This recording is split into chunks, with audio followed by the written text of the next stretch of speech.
그가 이르되 주 여호와여 내가 이 땅을 소유로 받을 것을 무엇으로 알리이까?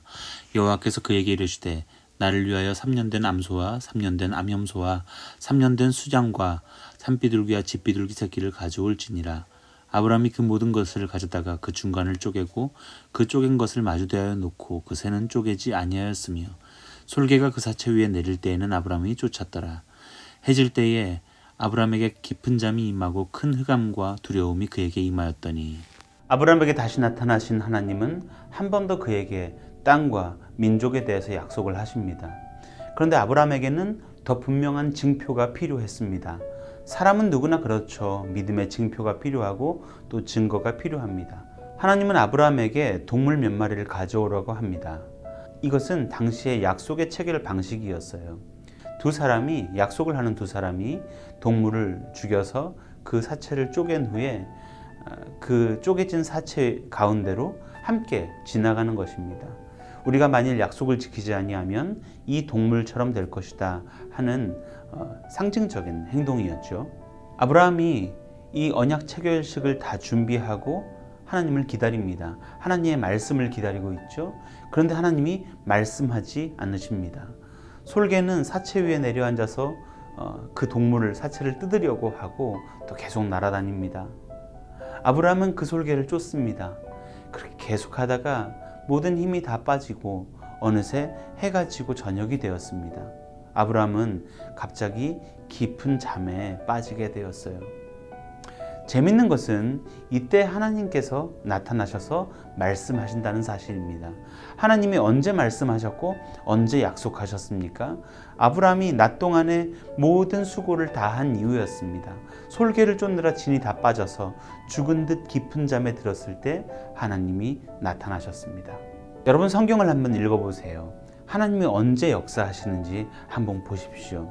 역사의 가장 어두운 때, 인간의 모든 수고가 다 끝나고 더 이상 사람이 무언가를 할 수 없을 때, 사람이 무언가를 한다고 해도 역사의 흐름을 바꿀 수 없을 그때에 기다리다 지쳤을 때 하나님이 나타나셔서 일하시고 약속하십니다. 깊은 두려움이 감싸는 그때 하나님은 비로소 말씀하시는 것이죠. 그런데 오늘 약속의 내용이 무엇인가요? 네 자손이 다른 나라에 객이 되어서 종처럼 살 것이다. 그리고 400년 동안 압제를 당할 거다. 그 이후에 4대째 돼서야 다시 이 땅에 오게 될 것인데 그때는 이 땅을 완전하게 차지하게 될 것이다 하시며 그들이 앞으로 얻게 될 땅의 지경까지 다 말씀을 해주십니다. 사실 우리는 이 말씀이 출애굽기와 여호수아 때에 이르러서 이루어질 것을 알고 있죠. 그러나 아브라함에게는 그의 입장에서는 아주 생뚱맞은 말씀입니다. 당장 내가 볼 수 있는 징표를 달라고 이야기했는데 먼 미래의 일을 하나님이 말씀하시는 거잖아요. 이건 징표라고 할 수가 없죠. 우리가 생각해도 너무 이해 안 되고 이상한 얘기입니다. 아브라함은 하나님의 그 약속에 징표가 되는 그 약속이 이루어지는 것을 볼 수가 없는 거예요. 저는 오늘 이 말씀 속에서 하나님의 속성, 하나님이 어떤 분이신가 하는 것과 믿음의 속성이 무엇인가에 대해서 생각해 보게 되었습니다. 사람은요, 절대 하나님을 이해할 수 없습니다. 우리는 그분의 뜻과 계획이 무엇인지 털끝만큼도 알지 못합니다. 그러나 그 이해할 수 없는 하나님을 믿는 것이 바로 믿음입니다. 그러므로 믿음도 이해할 수 없는 것, 이해하기 힘든 것이죠. 이것을 조금 어려운 얘기로 불가해하다, 이해하기 힘들다 라고 얘기하는데 그렇습니다. 어느 날 우리에게 이것이 주어졌으니까 믿음이라고 하는 것이지 다른 사람들이 보기에는 이 믿음마저도 사실은 이해 안 될 일이죠. 우리가 읽었던 아브라함에게 하신 하나님의 약속을 봐도 그렇고 다른 약속을 봐도 마찬가지입니다. 지금껏 하나님의 모든 약속, 하나님의 계획은 늘 일방적이셨습니다. 그 일방적이라는 게 나쁜 의미가 아니라 하나님께서 약속하시고 이루신다는 의미예요. 그걸 약속하시는 분도 이루시는 분도 다 하나님이시고 하나님의 일방적인 은혜 안에서 우리는 그 약속의 성취를 봅니다.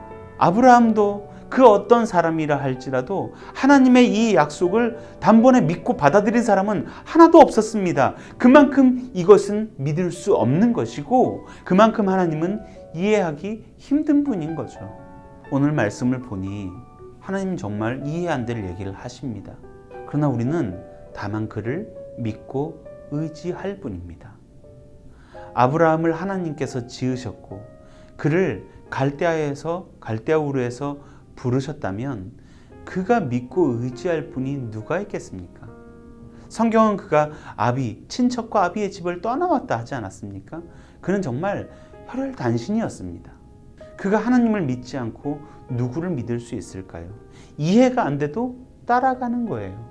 만일 아브라함과 마찬가지로 우리를 지으신 분이 하나님이시고 그가 우리에게 믿음이라는 걸 주셨다면 오늘 우리는 누구를 의지해야 될까요? 아직도 징표를 달라고 매달릴 겁니까?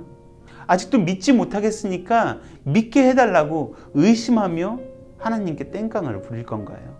도대체 믿음이 무엇입니까? 예수님은 분명히 도마에게 말씀하십니다. 보지 않고 믿는 자가 복되다. 그게 믿음의 속성이에요.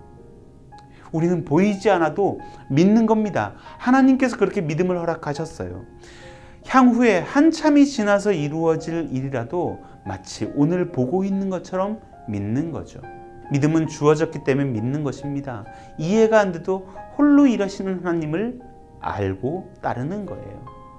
하나님은 아브라함을 재우시고 쪼갠 동물 사이로 홀로 지나가셨습니다. 하나님이 다 책임지겠다. 생명을 걸고 약속하신 겁니다. 하나님이 홀로 약속하시고 홀로 역사하실 것입니다. 우리는 다만 그의 그 역사하심, 그의 일하심에 초대받은 사람일 뿐입니다. 믿음이 크고 믿음이 작고 은혜를 더 많이 받고 적게 받고 그런 거 저는 잘 모르겠습니다. 그저 하나님이 일하신다는 사실을 여러분 믿으시기를 바랍니다. 그것이 우리의 믿음의 징표입니다. 히브리서 11장은 아브라함이 아직 약속이 이루어진 걸 보지 못하였지만 하나님이 그 약속을 이루실 것을 멀리서 보고 반가워했다고 이야기합니다. 오늘 주님의 일하심을 이해되지 않아도 믿는 우리 모두에게 복이 있을 줄로 믿습니다. 기도하겠습니다. 주님, 살다 보면 하나님이 우리에게 확실한 믿음과 약속의 징표를 주셨으면 할 때가 참 많습니다. 그만큼 우리의 삶은 고단하고 힘듭니다.